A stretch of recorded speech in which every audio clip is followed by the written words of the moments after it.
Olá, você, seja muito bem-vindo ao Papo de Negócio ADEP. Nessa série, você fica informado sobre as ações desenvolvidas nos últimos anos pela Agência de Desenvolvimento Econômico de Pernambuco, a ADEP. Aqui você fica bem informado sobre os maiores investimentos aportados no Estado e sobre as expectativas e planos para os próximos anos das grandes empresas que escolheram Pernambuco como base para os seus negócios. Eu sou Patrícia Raposo, sou editora do Movimento Econômico e convido você a acompanhar esta série que vai ficar disponível no site da ADEP e no site do Movimento Econômico.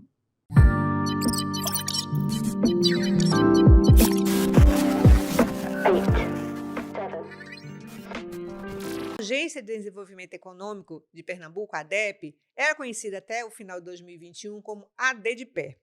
Ela é vinculada à Secretaria de Desenvolvimento Econômico e atua para estimular o crescimento de Pernambuco e fortalecer a imagem do Estado no cenário local, regional e nacional. A ADEP apoia dos pequenos aos grandes empreendedores, do setor industrial ao agronegócio, de serviços à economia criativa, estimulando negócios e gerando empregos. Em seu histórico, a ADEP tem cases muito interessantes, como a concepção do Complexo Industrial Portuário de Suape, da Agência de Empreendedorismo de Pernambuco, a AGE, da FENEARTE, que é a maior feira de artesanato da América Latina, e o programa Força Local. Tudo isso nós vamos ver nesse programa. Fica comigo.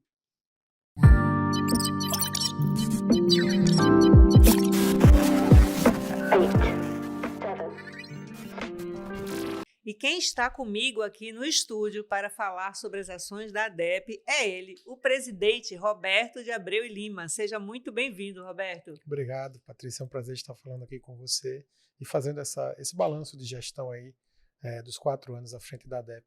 Muito bem, isso aí. Vamos falar muito sobre isso aí. E eu começo lhe perguntando o seguinte: a ADEP ela tem uma atuação muito ampla. De um lado, ela vai buscar indústrias para investir em Pernambuco, do outro, ela está estimulando ali a economia criativa, né? Arranjos locais também. Só para citar algumas coisas. Como é que é a estrutura da ADEP? Como é que a ADEP funciona? Bom, a estrutura da ADEP é multifacetada. A gente tem profissionais com diversas expertises diferentes. Porque, como você falou, a gente atua com uma equipe bilíngue ou trilingue, trabalhando a atração de investimentos, inclusive estrangeiros. É um pessoal mais voltado para negócios.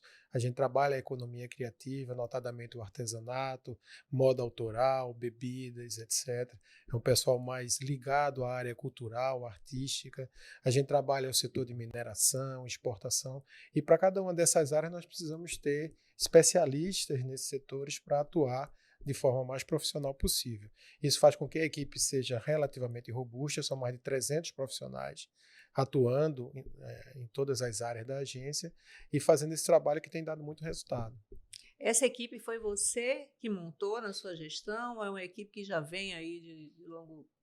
Parte dela já vem, uma parte da equipe são funcionários públicos de carreira, uma parte substancial são funcionários comissionados, onde a gente teve a oportunidade, principalmente o corpo diretor, a gente teve a oportunidade de escolher, né, por critérios técnicos, e outra parte já vinha, alguns cargos comissionados já vêm desenvolver uma expertise, um trabalho muito profícuo na agência e vem passando aí por várias gestões como colaboradores. Roberto, acho que foi no ano passado que vocês abriram o escritório em São Paulo, em 2021, né? Que resultado vocês colheram com essa iniciativa?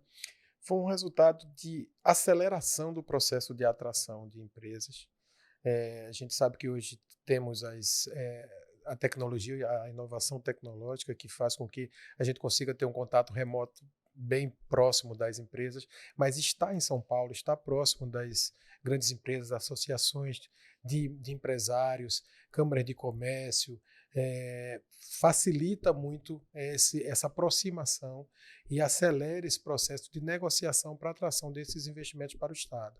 E nesse período, qual é o balanço, qual é o saldo de investimentos que Pernambuco conseguiu atrair através das ações da ADEP? Nos últimos 4 anos, nós tivemos mais de 25 bilhões e 300 milhões de investimentos atraídos com um trabalho específico da ADEP. A gente não está contando com o trabalho de Suape. Suape tem uma equipe própria que faz também a atração. Foram alguns bilhões de investimentos que Suape captou. E isso mostra a pujança de Pernambuco e o trabalho proativo e profissional que as duas equipes, Suape e ADEP, fizeram ao longo desse tempo. Eu tive a oportunidade de entrevistar vários empresários aqui para esta série, né, Papo de Negócios da DEP, e sempre ouvi muitos elogios à atuação da DEP, muitas vezes não só sobre a questão em si de facilitar o investimento, mas muito de acompanhar até o empresário para conhecer áreas, para visitar determinados locais. eh, como é que vocês trabalham dentro dessa perspectiva do empresário? O empresário chega aqui, não conhece nada de Pernambuco. É verdade. Ele procura vocês dão todo esse suporte para eles, logístico, inclusive? Sim, para o empresário de fora, a gente costuma trabalhar de forma mais customizada possível, entendendo quais são as necessidades de cada empresa, de cada empresário, cada cultura empresarial e procurando ofertar aquele volume de contrapartidas que se adeque melhor às necessidades daquele empresário. Então, nesse contexto, a gente faz um trabalho muito proativo, tentamos identificar as necessidades e mais. Durante o processo de instalação, que é um processo muito árduo no Brasil, empreender no Brasil é muito difícil, a gente faz um trabalho de facilitação. Poucas agências se preocupam, depois que bate o martelo, depois que o empresário confirma a vinda por Estado, poucas agências se preocupam em continuar do lado do empresário, facilitando a vida dele junto ao licenciamento ambiental, ao financiamento bancário, à conversa com as concessionárias de serviço público. Então, toda essa ação a gente faz, a gente funciona um pouco como um concierge, um consultor interno Sim. do empresário dentro do Estado. Uma das indústrias, a OL Papéis, que instalou ali uma unidade em Pombos, contou que durante a instalação foi em plena pandemia e havia até dificuldade de conseguir voo para Pernambuco, vinham de carro, quando chegava aqui não tinham de se hospedar. Como é que vocês atuaram nesse momento da pandemia com essas empresas que não queriam parar nesses investimentos? É verdade. É óbvio que na época da pandemia houve uma retração de investimentos, mas a gente continuou atuando firme e forte e procuramos as alternativas possíveis nesses casos, né? Teve casos, inclusive, não relacionados à pandemia, que nós ajudamos os empresários, os executivos das empresas a conseguir colégio para os seus filhos estudarem. Então, isso mostra esse espírito de concierge mesmo, esse espírito de abraçar o empresário e fazer com que ele se sinta em casa e consiga desenvolver o seu trabalho melhor. Mas é importante frisar também que o nosso trabalho não se restringe ao empresário de fora. É importante, sempre foi importante, e cada vez mais a gente está batendo nessa tecla, atuando fortemente no crescimento das empresas pernambucanas, no apoio ao crescimento, à ampliação das empresas, a que elas consigam vender mais para fora do estado, consigam participar de algumas cadeias produtivas. Então, o apoio à empresa local também é muito forte na ADEB. E às vezes o empresário local acha que não deve procurar, que não precisa procurar, que a agência é mais voltada para fora, né? É Então verdade, é verdade. Como ele deixar conhece o isso Estado, claro. ele não se sente tão necessitado da nossa ajuda, mas a gente sempre está de portas abertas e temos sim conseguido fazer bons apoios, concessão de incentivos fiscais, venda ou doação de terrenos para novas unidades de empresários pernambucanos. Tem sido Ajuda também com infraestrutura, se for Sim, necessário. sim, sim. Como eu falei, a gente trabalha de forma muito customizada e uma das nossas metas é a interiorização do desenvolvimento. É levar o máximo possível de empresas, indústrias, centrais de distribuição, atacados, para o mais distante possível da região metropolitana, que já é uma região mais desenvolvida em relação ao restante do estado. E quanto menos desenvolvida for a região escolhida, a micro-região ou município que aquele empresário escolher, maior é o volume de contrapartidas, inclusive na infraestrutura.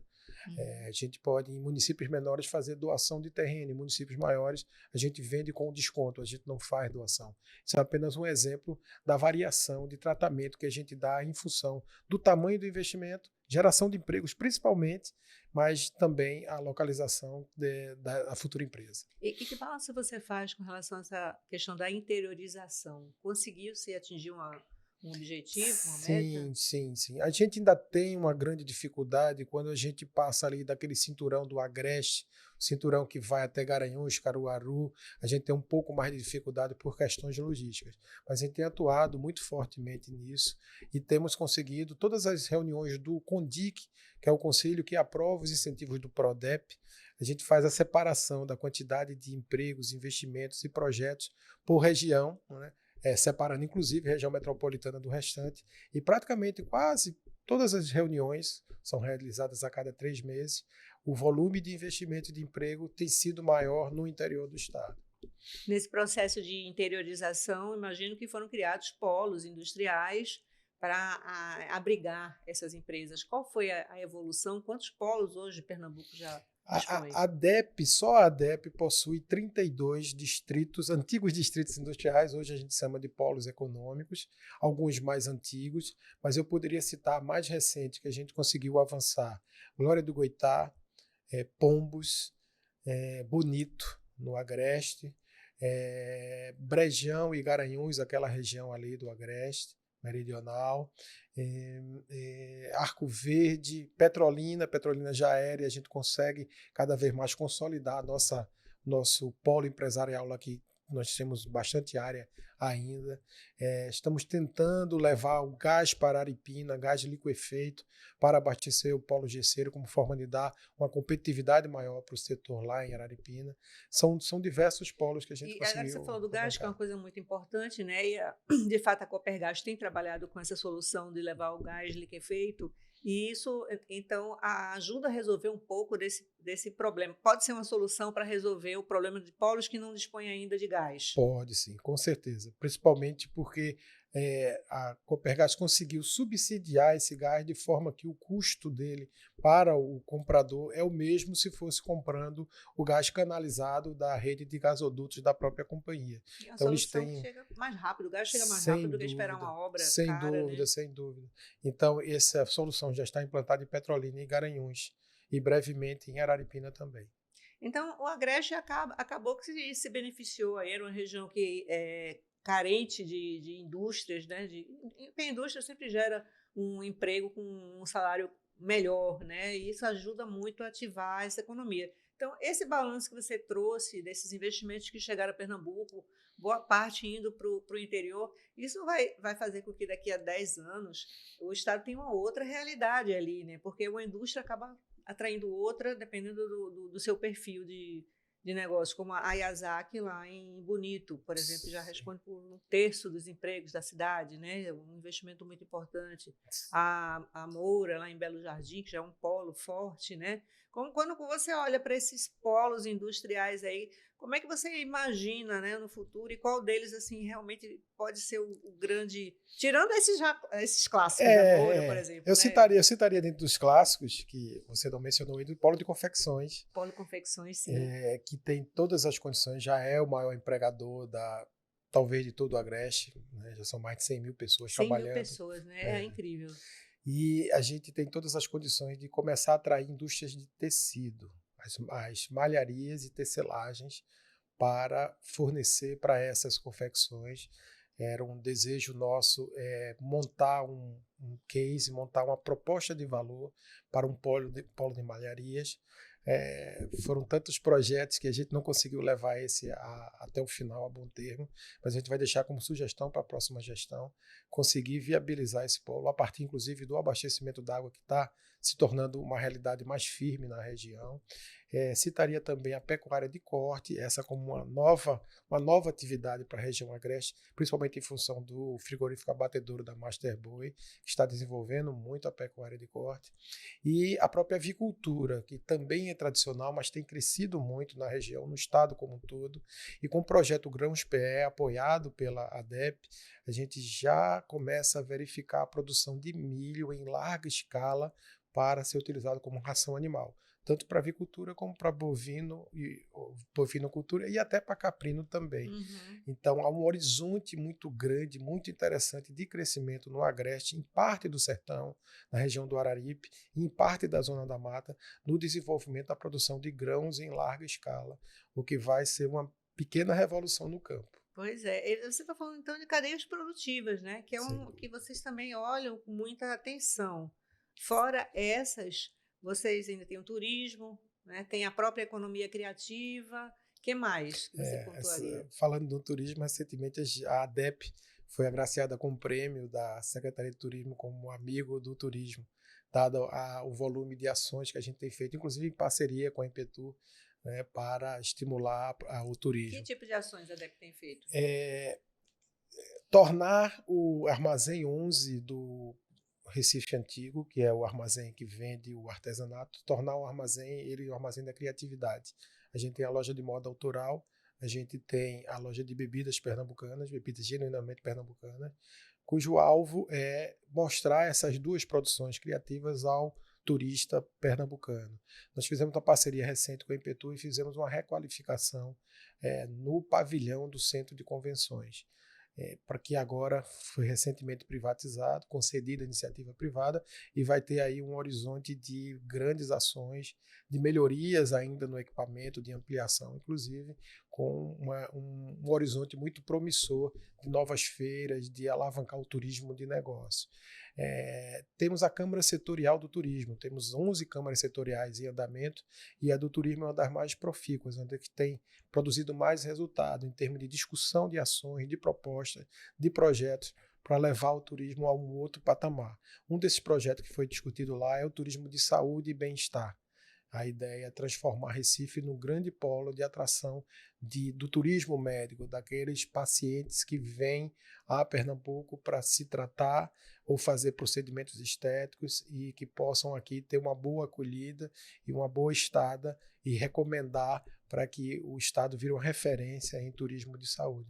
Essas são apenas algumas das ações que nós fizemos na área do turismo, mas eu posso citar também outras áreas importantes, cadeias importantes que têm se consolidado em Pernambuco, como a automotiva, por exemplo, a partir de Goiânia, a partir da fábrica da Jeep. A gente tem conseguido não só atrair novos fornecedores de peças para o entorno, como para as regiões ou municípios um pouco mais distantes. E a área de energias renováveis, que a gente não pode deixar também de fora, é prioritária para a ADEPE. Todo o Nordeste tem um potencial eólico e solar muito grande, e nós estamos trabalhando muito fortemente, atualizando o Atlas Eólico e Solar, que é o mapa que identifica todas as condições de produção de energia eólica e solar, desde as condições naturais até toda a infraestrutura necessária. Então, são ações que a gente tem feito para estimular esses setores que são estratégicos e têm um grande potencial de crescimento. E tem crescido muito, né? Tem havido grandes investimentos de peso aqui no estado, principalmente começou com a eólica, mas agora solar muito fortemente. Explodiu, né? Isso, é verdade. Descobriram o potencial do sol no sertão de Pernambuco. É verdade. Temos no sertão e no agreste grandes parques em andamento, em construção. Temos um grande parque para ser anunciado na região de Petrolândia e Floresta. Nesse caso eólico, vai ser um dos maiores do Brasil, que está para ser anunciado. Temos muitos projetos interessantes nessa área e também trabalhamos a atração de fabricantes de equipamentos para essa geração, tanto solar como eólica. É um mercado bem interessante. E os arranjos produtivos locais? Fala um pouco desses arranjos. Falar dos arranjos produtivos é falar de uma dos nossos carro-chefes, da nossa menina dos olhos, que é o programa Força Local. Programa que a gente começou lá em 2019, identificando que nós deveríamos chegar mais próximo dos pequenos produtores rurais e urbanos. A forma de chegar mais próximo deles seria através das associações, cooperativas, das entidades representativas. A gente não conseguia chegar a um por um, era muito difícil ter essa capilaridade. E nós lançamos um programa que, através de 6 editais, 6 chamamentos públicos, disponibilizou recursos não reembolsáveis, recursos a fundo perdido, para que essas entidades pudessem alavancar as suas atividades, reduzindo gargalos, melhorando a competitividade, desde uma melhoria genética, uma melhoria de alimentação para um caprino, até aquisição de tanques para alevinos de tilápias no Rio São Francisco, passando pela confecção, passando por aquisição de equipamentos para torrefação e moagem de café em Taquaritinga, capacitação, desenvolvimento de marcas próprias, construção de pequenos abatedouros de caprinos no sertão.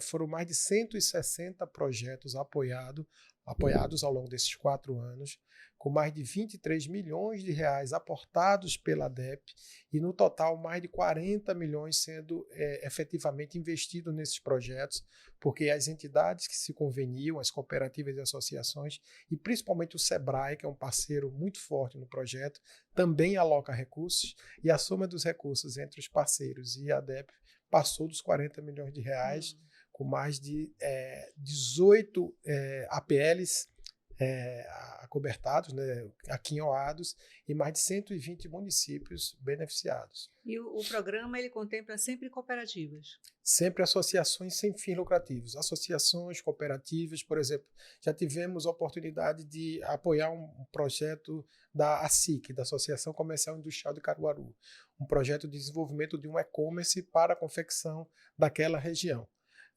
Então, é uma associação de empresas, de empresários que a gente conseguiu apoiar através do Força Local. Então, são entidades do terceiro setor, né, sem fins lucrativos, que a gente aprova através da concessão da análise dos projetos. A cada edital tem um valor a ser aportado e a gente divide por categorias de tamanho de projeto e aprova um volume de projetos que caiba naquele orçamento, vamos assim dizer, daquele edital. Entendi. Roberto, e com a tecnologia, né, o olhar para a tecnologia veio com o programa Desenvolve Aí, né? Fala um pouco desse programa e os resultados que vocês alcançaram, porque o que eu tenho visto são grandes empresas buscando ajuda desse programa para ter soluções internas, né? Resolver seus problemas. É verdade. Já está disseminado no setor de inovação e tecnologia da informação uma metodologia de trabalho chamada Open Innovation, onde empresas apresentam para as comunidades de startups, institutos de ciência e tecnologia, apresentam problemas, dificuldades que ela tem no seu processo produtivo, no seu dia a dia, e essas startups, institutos de ciência e tecnologia apresentam ideias de solução que, a partir de uma espécie de concurso, essas ideias são escolhidas e são desenvolvidas as MVPs e as soluções para resolver esses problemas. O que é que nós fizemos? Em parceria com o Porto Digital, nós aportamos R$1 milhão na contratação de especialistas e na busca por empresas, necessariamente ou inicialmente indústrias, que pudessem ter gargalos, ter problemas a serem resolvidos, e esses especialistas mergulharam nessas empresas. A primeira fase do programa contemplou 10 empresas, e a partir da identificação desses problemas, foi apresentada à comunidade nacional, não só local, né? Foram apresentados projetos de ICTs e de startups fora do estado, mas a grande maioria dentro do estado, e foram escolhidos vários desses projetos, e a partir daí as indústrias passaram a contratar essas ideias, esses potenciais MVPs, e foram desenvolvidas várias soluções. Para nossa surpresa, a gente imaginava que a indústria tradicional pernambucana fosse mais se interessar pelo programa, mas para nossa surpresa, das 10 empresas, só uma era pernambucana, as outras 9 eram de fora e a grande maioria multinacionais. E a gente imagina que a multinacional, que tem unidades espalhadas pelo mundo inteiro, não tenha tantos problemas, tantos gargalos assim.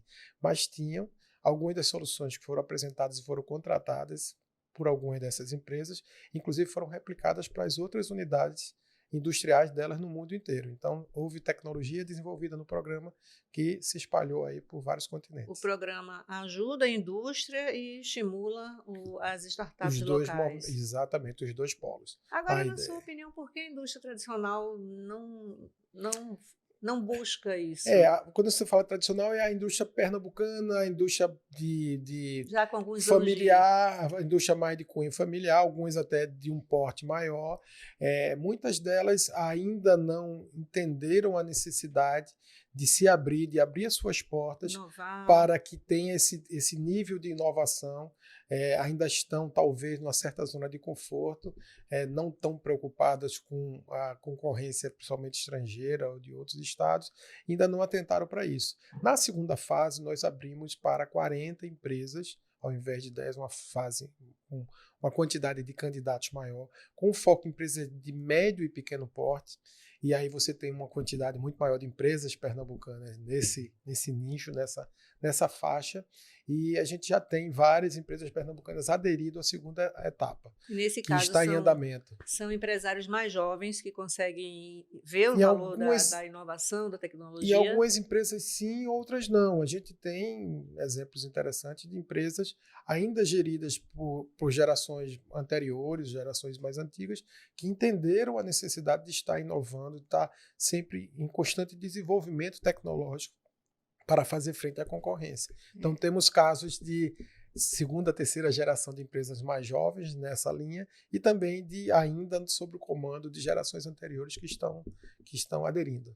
Quando você fala que o empresário não saiu da zona de conforto, esses que ainda não buscam, né, é uma coisa preocupante, porque a concorrência está chegando, as indústrias estão chegando aqui a Pernambuco. A gente está vendo o que você acabou de falar, do crescimento de vários polos industriais, o próprio crescimento do swap. Então, assim, alguém tem que começar a prestar atenção para não ser engolido, né? Porque o que acontece é isso. Se você não inova, você acaba sendo engolido pelo É mercado, né? verdade. E não necessariamente por empresas que venham se instalar em Pernambuco. Pode se instalar em municípios vizinhos, estados vizinhos, perdão, na região Nordeste e trabalhar a região como um todo e concorrer muito fortemente aqui com as empresas locais.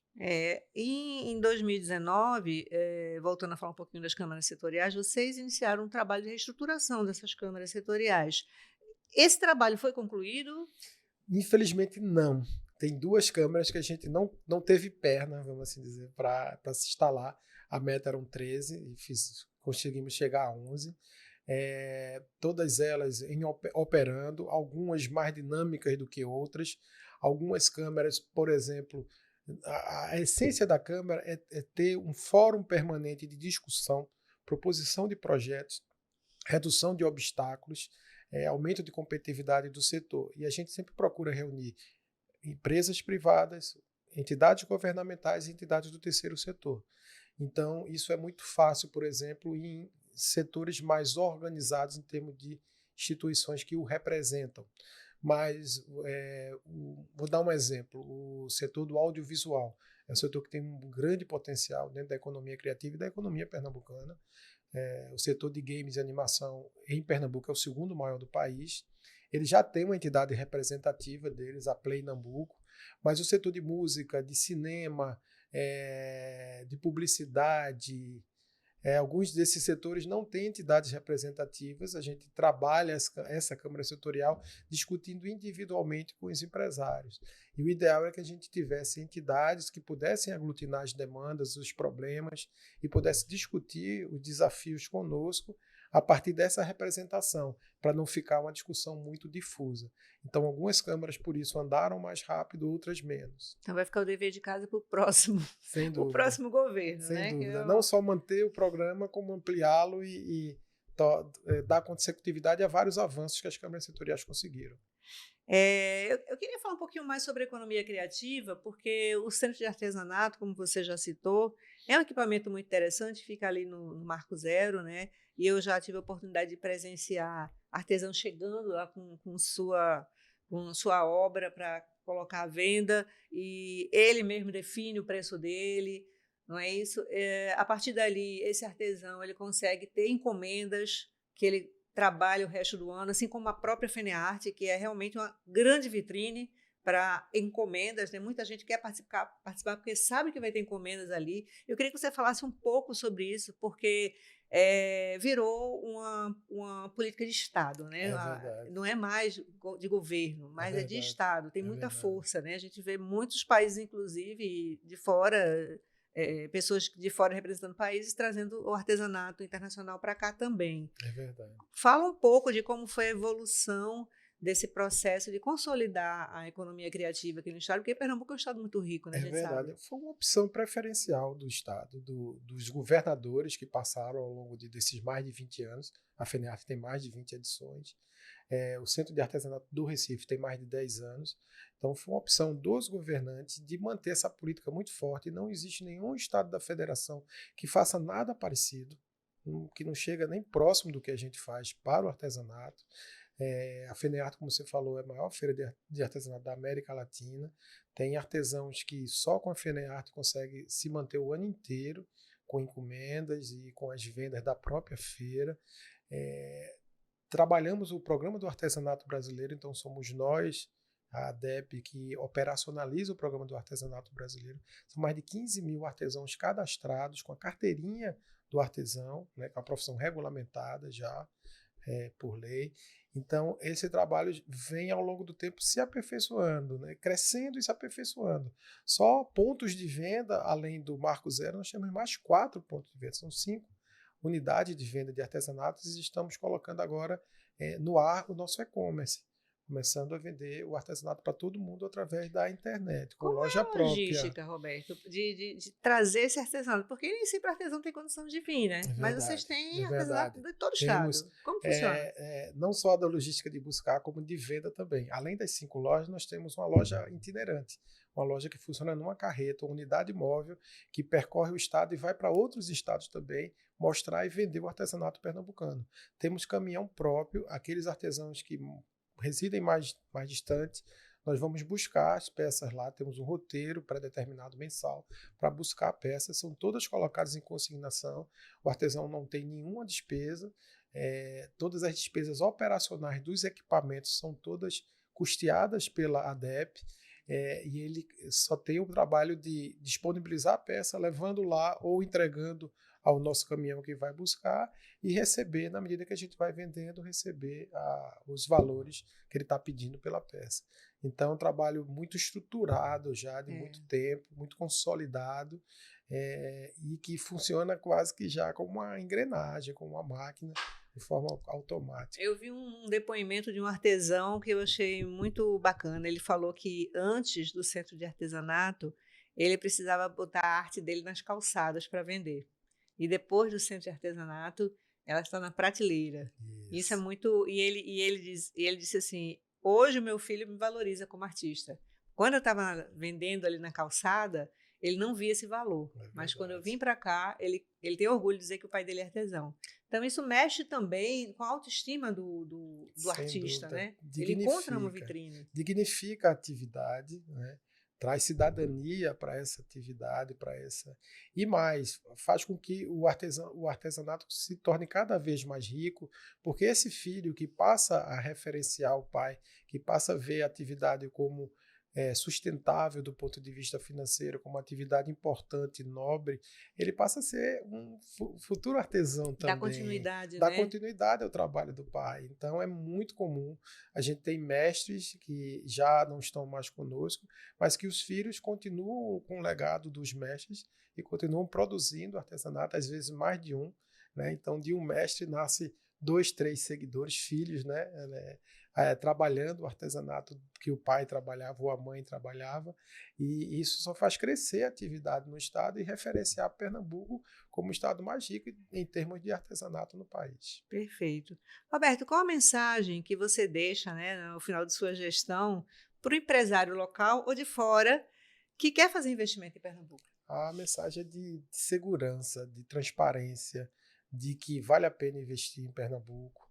Isso é uma fala também do nosso governador Paulo Câmara, sempre que ele fala para os empresários, ele diz: venham para Pernambuco, que vale a pena investir, porque a gente tem uma mão de obra qualificada, a gente trabalha muito fortemente essa atividade de capacitar, de investir em educação, porque é um fator decisivo de atração de investimentos. Transparência, segurança jurídica, isso é muito importante, agilidade, nível de prontidão, tudo isso é muito importante para o empresário, e a gente deixa esse legado, vamos assim dizer, a ADEP principalmente, como uma instituição já sacramentada, com reputação muito boa a nível nacional, de que é uma entidade que ajuda realmente a atrair grandes investidores, e o Estado como Estado bom para se investir, um estado que traz resultado para o investidor. A ADEP, que já é uma agência consolidada com quantos anos, Roberto? 56 anos de idade. Olha aí. É uma jovem senhora, costumo brincar, mas é uma jovem senhora antenada com o futuro. Muito bem, Roberto de Abreu, muito obrigada pela sua presença, agradeço a sua presença, a sua entrevista e a oportunidade de a gente poder falar, né, desse trabalho, do legado que você e sua equipe, que é muito elogiada pelos empresários que estão nessa série de podcast, vocês podem conferir, uma equipe muito elogiada pelo trabalho, pelo empenho comprometido com a atração de investimentos para Pernambuco. Muito obrigada. Eu que agradeço, um abraço. Obrigada a você também por nos acompanhar até aqui. Até a próxima.